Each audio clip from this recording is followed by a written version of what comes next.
It's Tuesday. Welcome to Politics Tonight, everyone. Thank you very much for joining us on the program. I am Olajumoke Olatunji. Africa Development Bank, World Bank, to jointly provide $40 billion for aid access to electricity for more than 300 million Africans by 2030. Tonight, our focus is on Mission 300 Energy Summit, and my guest is Professor Yemi Oke, Professor of Energy and Electricity Law, University of Lagos, who would be joining us via Zoom. Welcome to the program, everyone. Stay with us. I'll be right back. Welcome back, everyone. It's a 30-minute conversation tonight, so let's get straight into it. President Bola Tinubu was with other African leaders at the Mission 300 Africa Energy Summit in Dar es Salaam, Tanzania on Tuesday. President Tinubu's special advisor on media and public communications, Sunday Dare, stated that the president is not in Tanzania just for the fun of it, but that the goal is to ensure energy security, affordability, and sustainability. The president has now reiterated Nigeria's commitment to achieving universal energy access by 2030, emphasizing the government's target of increasing renewable energy to constitute 50% of the national energy mix. Now let's bring you details of what transpired at the summit.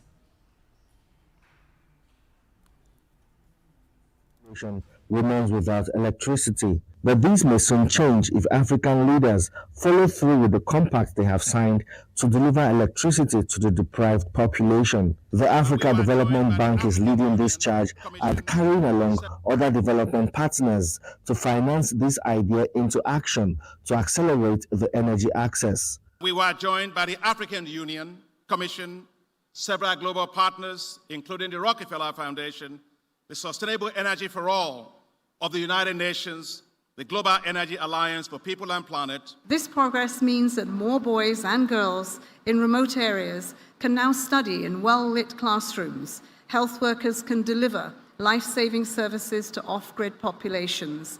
For Tanzania, the host country, President Samia Hassan announced a $13 billion funding requirement to implement key energy reforms that will boost the electricity supply chain, promote clean cooking solutions, and expand access to power in rural communities. In order to overcome hurdles impeding energy access, we need to take bold actions by increasing investment and financing for infrastructure development, from power generation to the last mile connectivity. President Bola Tinubu's participation also projected Nigeria's electrification strategy and implementation plan. The distributed access to renewable energy scale-up project is the landmark or the model that the Africa Energy Summit are using, which Nigeria, even before the summit, had already signed, and we have started implementation of that project. Initiatives like the Mission 300 and Desert to Power, which also targets providing 10 gigawatts of solar to 250 million people by 2030, will significantly close the electricity access gap. At the Mission 300 Africa Energy Summit, memorandums of understanding have been signed, commitments made, and financing options provided. What remains is execution and strategic action, as hope rises for more than 300 million waiting to get access to electricity that will power growth. Femi Akonde, TVC News, Dar es Salaam, Tanzania. Highlight from Mission 300 there. Tonight, let's speak with Professor Yemi Oke, SAN, as African leaders discuss innovations in sustainable energy solution. Professor Yemi Oke is a professor of energy and electricity law, University of Lagos. Prof, good evening to you. Happy New Year. Thank you very much for joining us on Politics Tonight. Good evening. Happy New Year to you all. I'm happy to be with you guys. Thank you very much. So with nearly half of Africa's population living without electricity, we see policymakers, industry leaders, and development partners have now gathered at the Africa Energy Summit Mission 300 to tackle one of the continent's most pressing challenges, achieving universal, reliable, and sustainable energy access by 2030. Is Africa ready? Well, again, I want to acknowledge the fact that Africa, I'll say for the first time now, is standing up to confront its challenges head on. These are initiatives we have advocated several times. Countries will need to come together and collaborate. One fundamental issue that is of interest to us is the fact that Africa is now leading Africa's energy initiative in terms of funding gap. There is huge funding gap in the electricity sector, no doubt. Even at the local level here, we've seen the players struggling with finances. And energy, as we know, particularly electricity, is capital intensive. So the intensity of fund required to power Africa is one that is now being seriously attended to at the level of the region. And as Africa now leading Africa's initiative, it was at the instance of Africa Development by ADB that of course sought assistance from the World Bank Group, the WG, and Rockefeller Foundation to come together, bring together players, investors, leaders to talk about Africa's energy problem. We can't start to talk of energy challenges in Africa as an isolated case. Even in developed countries, you realize that Canada is partnering with the US in terms of energy and distribution of electricity. Nigeria also supplies electricity to a number of African countries. So when you have challenges in this sector, it's not an isolated thing. So the approach is to go and collaborate. And this initiative is commendable. It's going to free up the capital needed and channeled into financing electricity. And it frees African states of the challenge, the liability of having to source for funds. Projects that meet the requirement of funding made available at the level of Mission 300 would be able to access funds or capital, and they run it. It targets essentially solar, mini grid, gas, which of course is the way the world is going. The challenge of energy, particularly in Africa, is one of accessibility. Even if it is available, can I readily access it? All right. At what cost? We talk of affordability. Is it reliable? Is it something that will be available today and will be available forever? All right, Prof, before we talk about affordability and reliability, you have just said this is not the first time such an initiative would be proposed. And we also heard our reporter talking about the need for proper execution, because at the moment, 600 million Africans remain without electricity, and that's representing 83% of the world's energy-deprived population. Mission 300 by now should be more than just a slogan. So underscoring the urgency of this initiative, how do African leaders ensure that this is not just another conference, but a call to action? Well, African leaders would need to, of course, be sincere among themselves. They need to be sincere about what is doable. 5 years is just around the corner. They don't really have time. It's a race against time for African countries. For you to achieve the desired objective of reaching 300 million Africans in the next 5 years means the race must be very hot. You got to start running the race now. At the level of the sub-region, I have to acknowledge the fact that at the level of the sub-region, we've seen West African Power Pool. We've seen West African Regional Electricity Market Program.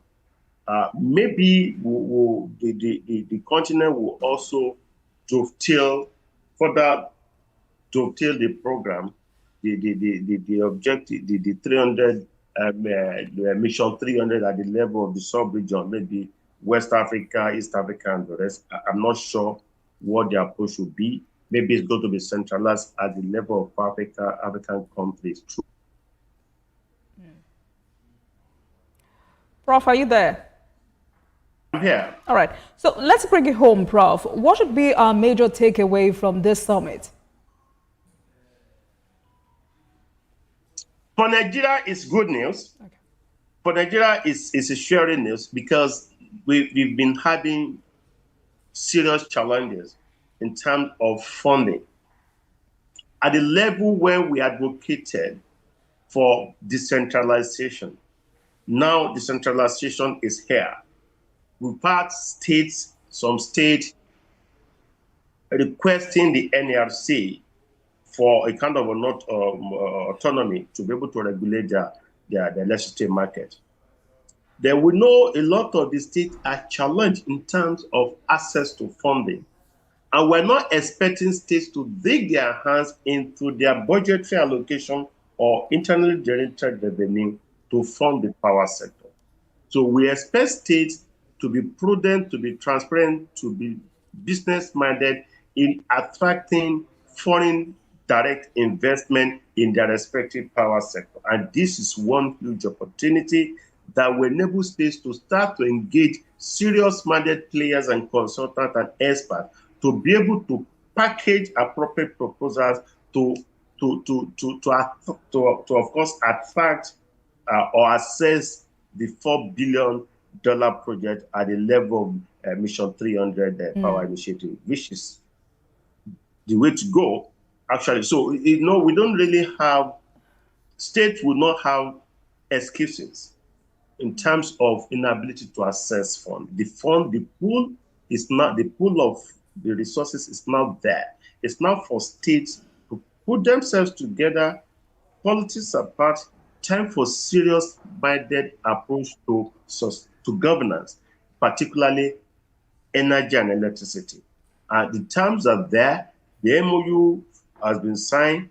The fund is available, but the African Development Bank is not going to be doling the funds at every dictum and hurry. They're going to, of course, ensure due diligence and ability, the carrying capacity of the state.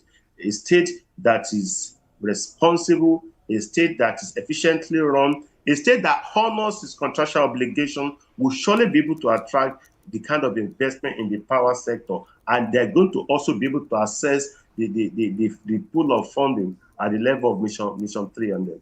So that's what we advocate at the level of the country. We expect to see increasing activities of players at the level of state, because some of the discos are now have been registered as a subco to operate at the state levels. We expect to see more of similar activities happening at the level of the state, and the pool of funding is there. Of course, Nigeria is a member of the African Development Bank. Nigerian players should also, through the Nigerian window or the Nigerian membership, be able to access the funding opportunity at the level of Mission 300. And it should not be limited to that. There are other pool of funds made available, particularly for renewable energy. But to access it is a big deal, because it's not just money for the boys. You've got to put yourself together, the technical know-how, the regulatory know-how, and your proposal must be sound, and it must be realistic and verifiable. All right, Prof. Prof, we need to go on a break up, but when we come back, we'll talk about whether or not our challenge is still about policies, funding, or political will. Please stay with us, everyone.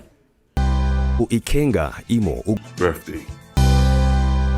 Welcome back to Politics Tonight, everyone. Thank you very much for staying with us on the program. Tonight, our focus is Mission 300 Africa Energy Summit, as African leaders gather to discuss innovation in sustainable energy solution. And my guest tonight is Professor Yemi Oke, SAN, Professor of Energy and Electricity Law, University of Lagos. Prof, thank you very much for staying with us on the program. Before we went on that break, I wanted to know if our challenge is still about policies, funding/investments, or the political will to get things done. Because, for instance, Kenya has just unveiled a new master plan to expand solar, wind, and geothermal energy generation. We can also point to the success of Kenya's Lake Turkana wind power project, which looks like the continent's largest wind farm at the moment. And stakeholders say This is a prime example of the benefits of public-private collaboration.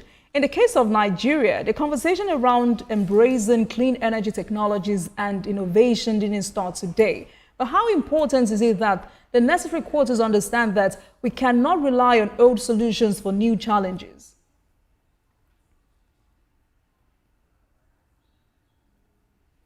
Prof, did you get that?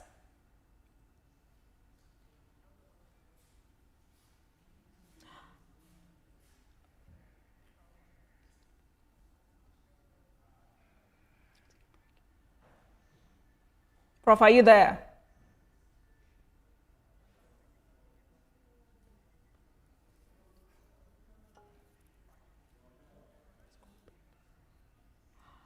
All right, let's take a break, and I'll be right back. Please stay with us, everyone.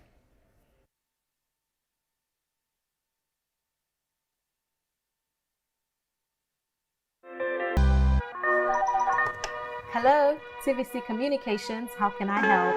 What makes TVC the right choice for my business? Excellent question, sir. Let me share some exciting facts with you. Start your day on TVC Entertainment with Wake Up Nigeria, a family and lifestyle show. Your view empowers women globally.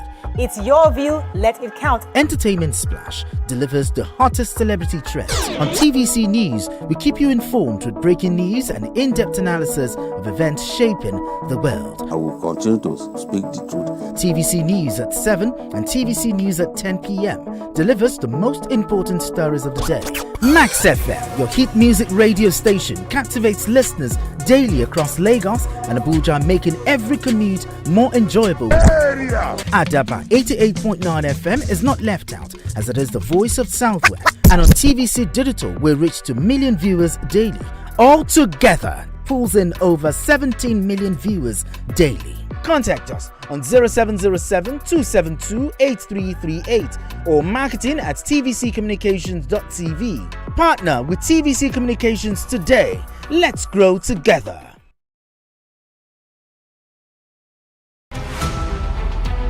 Every major news story is with many perspectives and layered with different levels of impact. Hello.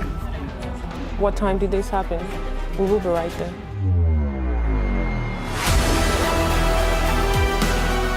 At TVC News, we follow the big and major news, gathering the facts, witnessing the outcome. I am here live at the aftermath of the approval of the new national minimum wage.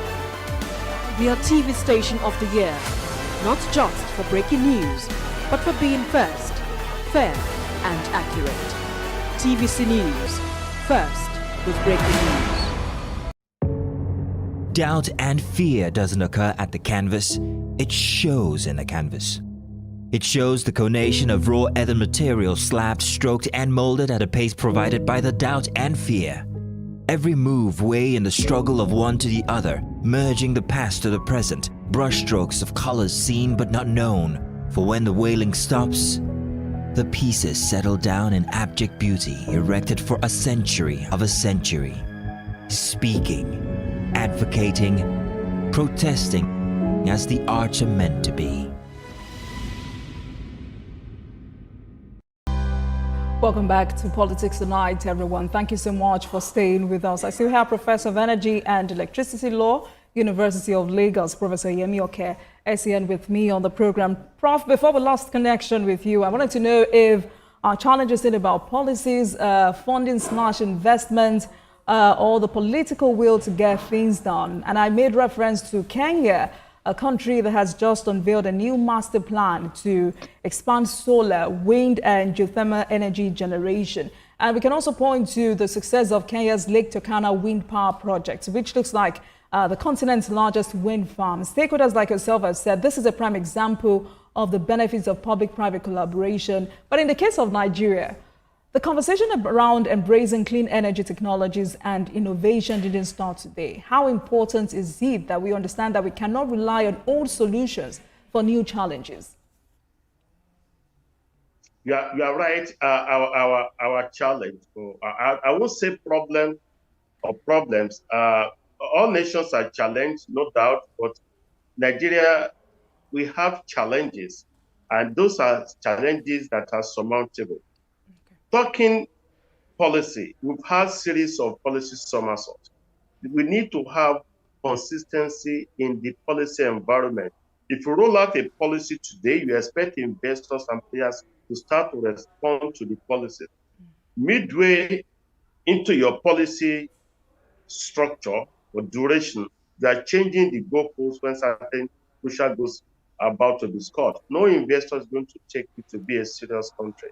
So we've had cases of regulatory inconsistencies, policy inconsistencies, and contradictions, even at the level of the regulation. So to that extent, we have a problem in terms of the consistency of our policy environment, of our policy approach. All right. Funding is a huge problem that we face also. Okay. But there can never be enough funding in the power sector. There can never be enough funding for electricity.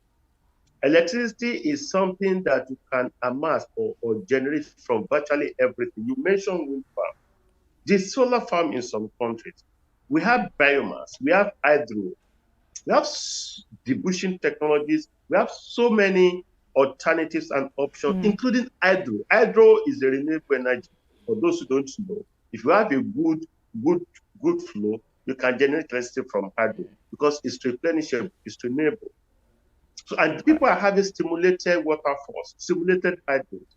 So we need to start rolling out mini grids. All right, Prof, because of time, Prof, I do apologize because of time, and I'd like for you to answer this question in 30 seconds. Because the President has reiterated Nigeria's commitment to achieving universal energy access by 2030. He's talked about robust international partnerships to finance and implement Nigeria's energy transition agenda. My question to you tonight is, have we done enough on our own part to attract these kinds of foreign investments? In 30 seconds, please.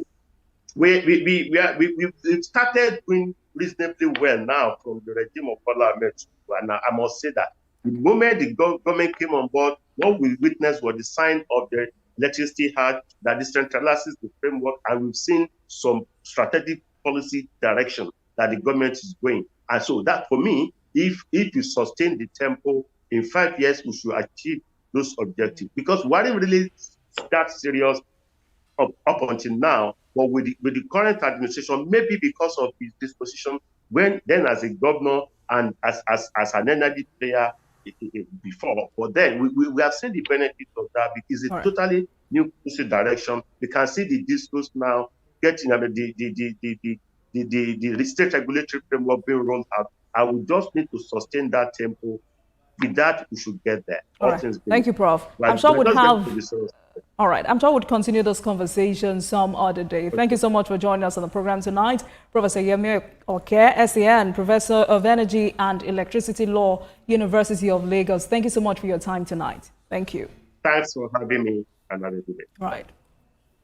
And thank you very much for watching, everyone. That marks the end of today's episode of Politics Tonight. But you can watch the repeat broadcast of this episode at midnight. Get in touch with us on our social media handles, Facebook, Instagram, and X at TVC News NG and at Olajumoke using the hashtag Politics Tonight. We're also on YouTube at youtube.com/TVC News Nigeria. I am Olajumoke. That's good night, everyone. I'll see you again tomorrow.